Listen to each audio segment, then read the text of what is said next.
NEP third same BCom के छात्रों के लिए किए हस्ताक्षर भगवान ने कविता को रखा गया है, जिसे लिखे है कुवेंपु, जो कन्नड़ा के श्रेष्ठ कवि है।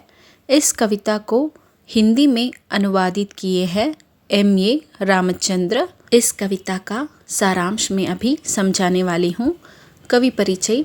कुप्पल्ली वेंकटप्पा पुट्टप्पा का जन्म कर्नाटक राज्य के कुप्पल्ली, शिवमोग्गा में हुआ था। कुवेंपु ने अपना पहला कविता संग्रह अंग्रेजी में लिखा। उसके बाद के अधिकांश कविताएं कन्नड़ा में लिखी गई।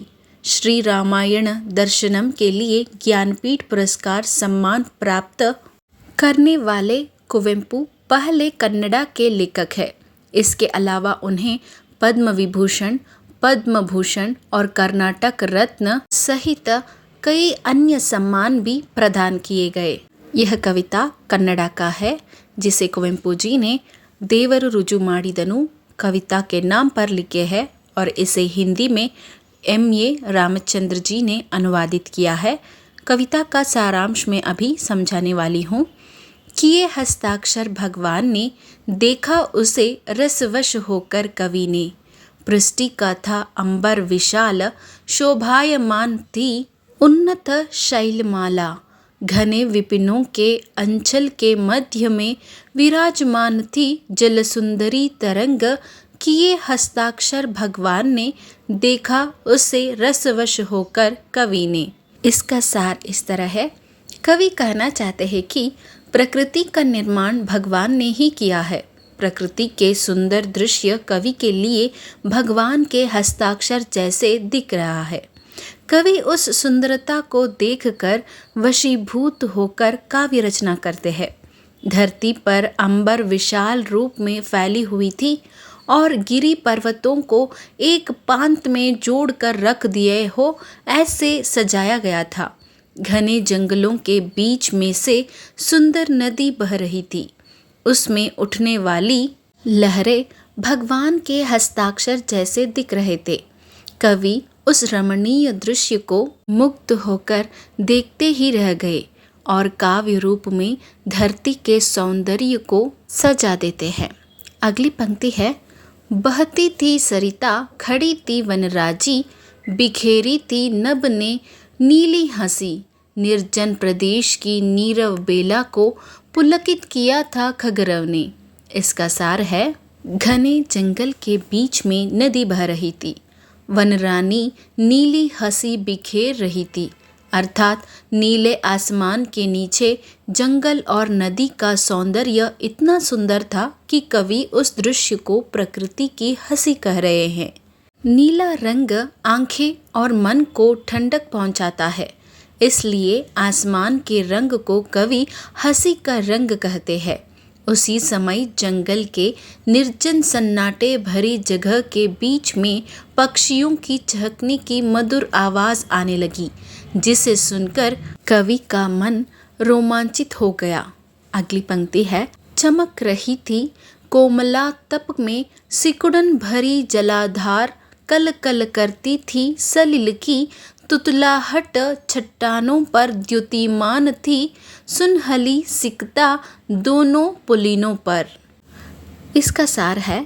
जंगल के बीच में जो पानी बह रही थी, धूप की तेज प्रकाश के कारण उस जलधार में चमक जगमगा उठी थी और नदी की पानी कल कल की मधुर ध्वनि के साथ जब चट्टानों से टकराती तो लगता था जैसे तोतली भाषा में बातें कर रही हो, और चट्टानों से टकराकर वह पानी बिजली की गति से आगे बढ़ते हुए नदी के किनारों पर फैली चमकीली रेत पर फैल जाता। कवि नदी के पानी के इस सुंदर रूप को देखकर भगवान के हस्ताक्षर मान रहे हैं। अगली पंक्ति है। सिव्वल गुड्डे की नदी में नहाते बसा था कवि मन नाकलोक में। मधु सौंदर्य का मधुर जगत मधु बना था हृदय जिह्वा का। इसका सार है। सिव्वला गुड्डे में बहने वाली नदी में कवि ने स्नान किया, अर्थात उस नदी के अपूर्व सौंदर्य में कवि का मन मस्तिष्क डूब गया। जैसा कवि ने अनुभव किया वैसा ही सुंदर काव्य की रचना कर दी। जैसी अनुभूति हुई वैसा ही माधुर्य कविता में आ गई और ऐसा लगा मानो मिठास हृदय की जीभ बन गया, अर्थात सुंदर दृश्य ने हृदय को माधुर्य से भर दिया और इतनी सुंदर रचना पूर्ण हुई। अगली पंक्ति है, प्रकट हुआ अचानक दृश्य दिगंत से, गिरिवन पट व्योम में तैरती आई बलाक पंक्ति, लेखन रेखा न्यास में अवाड्य चंद प्रसा में। इसका सार है, आकाश मंडल में अचानक से एक दृश्य प्रकट होता है। जंगल और पर्वतों के बीच से बगुले पक्षी एक दिशा से आकाश में एक पंक्ति में तैरते हुए दिखाई देते हैं और यह सुंदर आकृति भगवान के हस्ताक्षर के समान प्रतीत होता है। विशेषतः आकाश में उड़ने वाली पक्षियों की पंक्ति कवि के मन में भगवान के हस्ताक्षर की कल्पना दिलाती है। एक शब्दहीन कविता जिसे कवि ने नहीं भगवान ने पक्षियों की कतार स्वरूप हस्ताक्षर कर दिए हो, ऐसा प्रतीत हो रहा था। अगली पंक्ति है, सृष्टि रचना की कुशलता और रमणीयता पर विस्मित जगती के सुंदर संधि पत्र पर स्वीकृति देते, मानो अपनी चिर चेतना को जताते, बलाक पंक्ति के बहाने किए हस्ताक्षर भगवान ने, देखा उसे रसवश होकर कवि ने। इसका सार है, कवि ने प्रस्तुत कविता के जरिए भगवान की बनाई सृष्टि का मानव जीवन पर तथा काव्य हृदय पर जो प्रभाव पड़ता है उसका वर्णन किया है।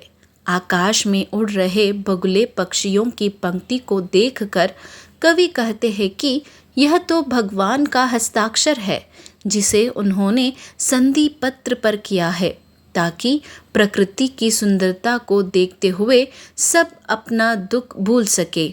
सृष्टि के कण कण को भगवान ने ही निर्माण किया है। भगवान से निर्मित प्रकृति को देखकर कवि वशीभूत हो जाता है और उसे एक सुंदर काव्य रचना करने की प्रेरणा मिलती है। तो यह था कि ये हस्ताक्षर भगवान ने कविता का सारांश। तो आगे इस कविता से जुड़े हुए कुछ एक वाक्य के प्रश्नोत्तर को दिए हुए हैं जो आप लोगों को सहायता हो सकती है।